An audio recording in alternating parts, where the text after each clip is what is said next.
Ada nggak sih teknik komunikasi NLP yang supaya kita tuh nggak sumbu pendek gitu, Coach?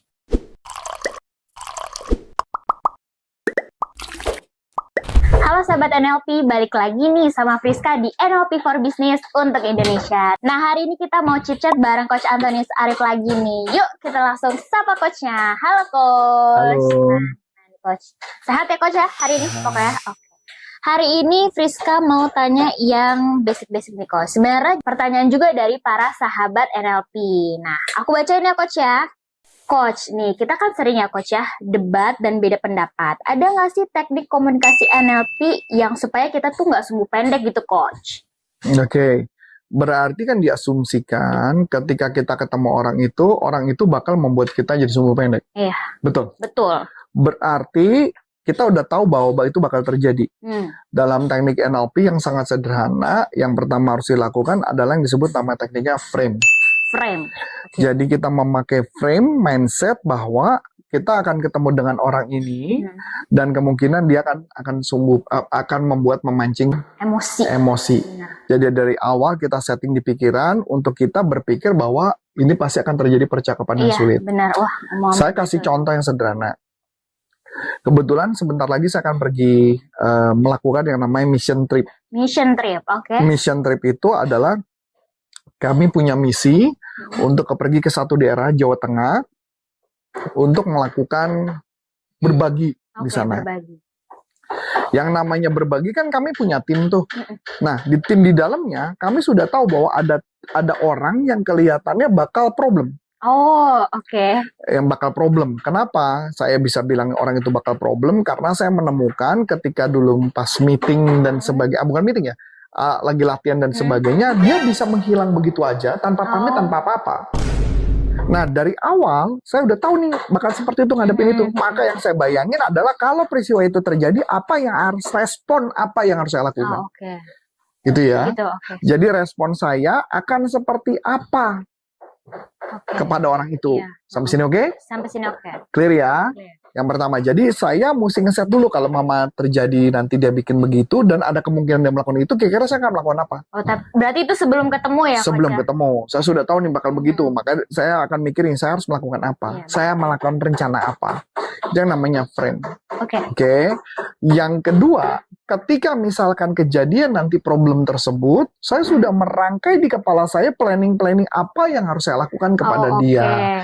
Cara ngejawabnya, cara intonasinya, bagaimana cara untuk melakukannya. Saya akan melakukan proses seperti itu. Oh, oke, Coach. Nah nih, Coach.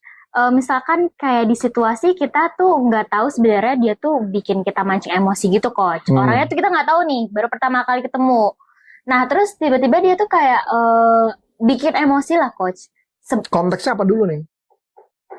Konteksnya kayak misalkan, kalau misalnya konteksnya pelatihan lah, saya contoh mau pelatihan ya, saya sama Mas Adi pergi ke tempat satu pelatihan, dan pelatihan itu di daerah Sulawesi tapi pedalaman. Saya nggak bisa sebut kotanya. Kalau saya sebut kotanya langsung ketahuan perusahaannya. Nah, ketika saya memberi pelatihan di sana, saya kaget ada peserta yang belum apa-apa udah ngajakin debat. Oh, oke. Ngajakin debat. Nah, ketika ngajakin debat, karena saya tahu konteksnya adalah sebagai trainer, maka saya tenang. Saya menjawab pakai teknik-teknik NLP supaya lebih tenang cara ngejawabnya. Konteksnya apa dulu? Oh, gitu. Berarti kita juga harus tahu kita tuh tempatinnya di mana gitu. Betul, dalam konteks itu ya, dalam konteks itu. Tapi ada situasi juga, misalnya dalam satu kegiatan sosial gitu ya, ada yang dimana ada satu orang yang menurut saya orang itu jadi pemimpin, tapi orang itu tidak melakukan sebagaimana mestinya. Oke. Dan ketika tidak sebagaimana mestinya, dia melakukan tindakan-tindakan yang menurut saya, ini apa sih yang dilakukan? Saya nggak ngerti sih apa yang dilakukan gitu loh. Jadi menurut saya, ini nggak benar caranya. Kalau dia diangkat menjadi pemimpin, harusnya apa? Orang itu sudah dianggap capable melakukan itu. Benar. Jangan orang tersebut jadi pemimpin, tapi dia tidak capable. Ya, apalagi cara menyampaikan informasinya. Ketika dia tidak menyampaikan informasi yang tidak benar, ya terus terang saya ngomongnya agak ketus. Saya ngomongnya agak ketus. Kenapa saya agak ketus? Karena saya ngerasa kan dia dipilih. Yang pilih bukan saya nggak pernah milih. Dia itu dipilih oleh organisasi untuk memilih dia menjadi ketua. Nah kalau dia jadi ketua, dia harus bertanggung jawab dong. Ya dong, kan nggak mungkin dong ada semua orang-orang yang misalkan yang tidak layak menjadi pemimpin, terus kemudian gue jadi pemimpin, apa yang bakal terjadi? Nggak akan berjalan. Nggak akan berjalan. Saya sampai ngomong gini, saya sampai ngomong nih ke teman-teman saya ngomong gini. Saya pribadi, kalau itu kejadian di saya itu nggak mau loh ada tim saya yang kayak begitu. Loh kalau tim saya kayak begitu, udah pasti gue mailin itu tim. Karena menurut saya dia tidak bekerja efektif. Lah kalau dia nggak bekerja efektif, apa yang terjadi? Bisnis berantakan. Makanya artinya gini, buat saya dalam situasi tertentu, dalam konteks tertentu, Anda jalan dan jatuh masuk ke dalam lubang itu make sense. Satu kali, tapi tidak 2 kali, tidak 3 kali. Iya dong. Ya kalau misalkan beda, kalau cerita misalnya memang dasarnya karakter kamu memang adalah karakternya sabar. Ya beda cerita. Ya kalau karakter sabar gitu ya, bisa kita sabar. Lah kalau saya kan karakter aslinya awalnya nggak sabar, saya nggak sabar. Misalkan gitu, saya bisa sabar sama misalkan kayak Mas Adi gitu kan karena kenapa? Karena saya udah biasa, ya udahlah. Kayaknya nanti kalau gue melakukan ini gue yang gila gitu kan, yang penting kan sabar gitu loh. Kepada tim siapa? Ya sabar gitu loh. Jadi sudah disiapin dulu. Jadi dalam ketika untuk mencegah terjadi sumbu pendek adalah kita mencegah dulu, kita memahami siapa yang kita ketemui kondisi seperti apa. Contoh, pernah dong meeting dengan customernya merasa dirinya lebih pintar daripada saya nggak masalah, itu baik-baik aja buat saya, tapi ketika dia ngejawab dan saya tunjukkan buktinya, dia bilang, dia menjawab satu hal, saya bilang nggak make sense. Saya mencontoh. Ini contoh ya. Saya meeting ke satu customer. Ketika meeting tersebut, dia bilang bahwa dia punya database-nya sangat banyak. Dapat dari digital marketing.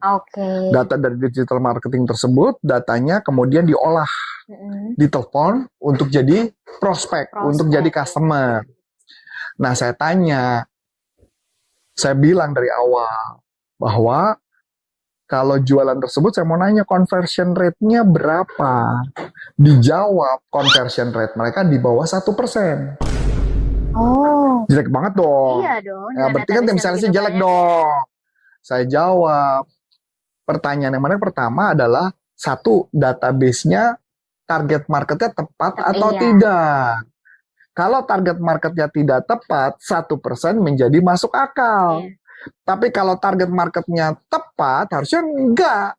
Betul dong? Harusnya lebih tinggi ya, Coach. Lebih tinggi. Ya paling enggak 10% lah. Gak usah muluk-muluk 5% lah. Saya bilang sama dia gitu. Dia bilang, pasti tepat. Foto. Saya bilang, oke, kalau pasti tepat. Saya bilang gitu ya. Dia berharap adalah semua customer tersebut supaya bisa closing semua. Saya bilang, Pak, kita make sense saja. Kalau kurang dari 1% saya bikin closing 5%, bagus nggak? Bagus dong. Gimana kalau tekniknya saya buat menjadi closing 5%? Dia jawab, nggak bisa. Dia mau closingnya semua. Nah kalau closing mau ya jalanin aja sendiri. Kenapa? Dia bilang, karena kan bisa aja dong kamu tawarin pakai program cicilan, pakai program apa. Sekarang pertanyaan saya sederhana. Udah ngelakuin belum dia? Kalau dia udah ngelakuin kan dia nggak butuh saya. Kalau dia butuh saya berarti kan nggak berhasil. Iya benar. Saya kan nggak minta bulu-bulu kan, saya bilang kan. Kalau dia caranya dia aja pakai cara itu cuma 1%, kenapa nggak saya bikin cuma 5%? 5% kan berarti peningkatan 5 kali lipat. Betul dong? Betul. Jadi maksudnya gitu ya, kadang-kadang ada orang yang tetap seperti itu. Ya saya tetap sabar, saya cuma bilang, menurut saya nggak bisa, Pak. Itu kan keputusan. Iya, benar. Nah, teman-teman, berarti sebenarnya juga tuh tergantung situasi. Tergantung situasi ya, Coach ya. Kayak misalkan kita tiba-tiba ketemu orang yang ini, cara nahannya nih, Coach. Kadang tuh orang tuh nyolot nih, Coach. Terus kita tuh kayak mau langsung nah, kalau pada dasarnya dia customer saya mah diem. Kalau dia nyolot, balik lagi ke peran kita ya, Coach ya. Udahlah, nggak closing ya sudahlah. Tapi kalau itu karyawan saya, ya saya pertanyaan saya butuh dia apa enggak? Oke. Kalau saya nggak butuh dia begitu, buat apa? Mendingan saya sikat. Saya langsung ngomongnya, Iya. ya so tahu gitu loh. Oh, Balik lagi dalam kondisi situasi apa? oke. Nah, teman-teman, frame itu bisa dipakai untuk komunikasi, apalagi ketemu orang-orang yang rebel kayak gitu, yang bikin mau langsung sikat abis. Harus tahu juga nih posisi kita tuh sebagai apa, apalagi kalau ngadepin customer ya teman-teman. Oke coach, gitu dulu aja nih coach. Nah teman-teman yang ada pertanyaan boleh langsung taruh di kolom komentar supaya kita bahas bareng Coach Antonius Arif. Oke, segitu dulu teman-teman dengan saya Priska dan Saya Coach Antonius Arif, NLP for Business untuk Indonesia. Bye-bye.